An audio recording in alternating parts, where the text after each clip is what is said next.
एक छोटे से जंगल में हाथी रहते थे। उस जंगल में एक झील थी। झील का पानी पीकर सभी हाथी अपनी प्यास बुझाते थे। उस समय गर्मी बहुत पड़ रही थी। ज्यादा गर्मी की वजह से झील का सारा पानी सूख गया था। अब हाथी पानी के लिए बहुत परेशान रहने लगे। कई दिनों तक वे बिना पानी के रहे।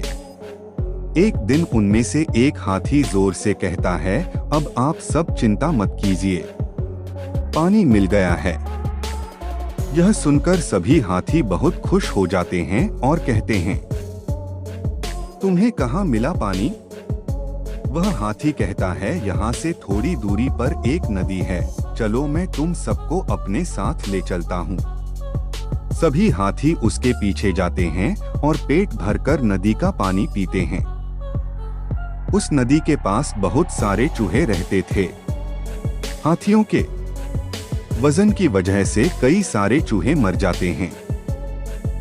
सारे चूहे हाथियों के पास जाकर कहते हैं, महाराज, नदी के पास हमारा परिवार रहता है, लेकिन आपके भारी वजन के कारण बहुत चूहे मर गए हैं। आपसे विनती है कि आप जंगल के किनारे से होकर आया करो। हम बेशक छोटे हैं, पर कभी न कभी हम भी आपके काम आ सकते हैं।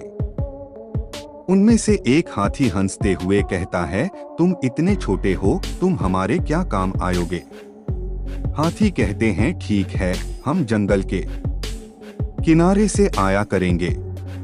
अगले दिन हाथी नदी में पानी पीने के लिए जाते हैं। तभी एक हाथी के ऊपर जाल गिर जाता है और शिकारी उसे उठाकर झील के पास ले जाते हैं और उसे रस्सी से बांध देते हैं।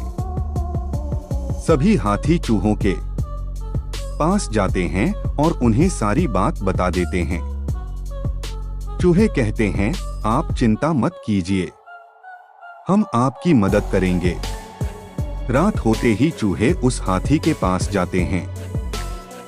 चूहे अपने दांतों से रस्सी और जाल को काट देते हैं, जिससे वह हाथी बच जाता है।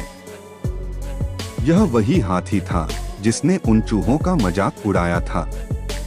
वह कहता है, मुझे माफ कर दीजिए, मैंने उस दिन आपको छोटा समझकर मजाक बनाया था।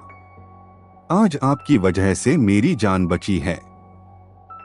कहानी की सीख। इस कहानी से हमें यह समझ आता है कि छोटे लोगों का कभी मजाक नहीं बनाना चाहिए। मुश्किल समय में कोई भी काम आ सकता है।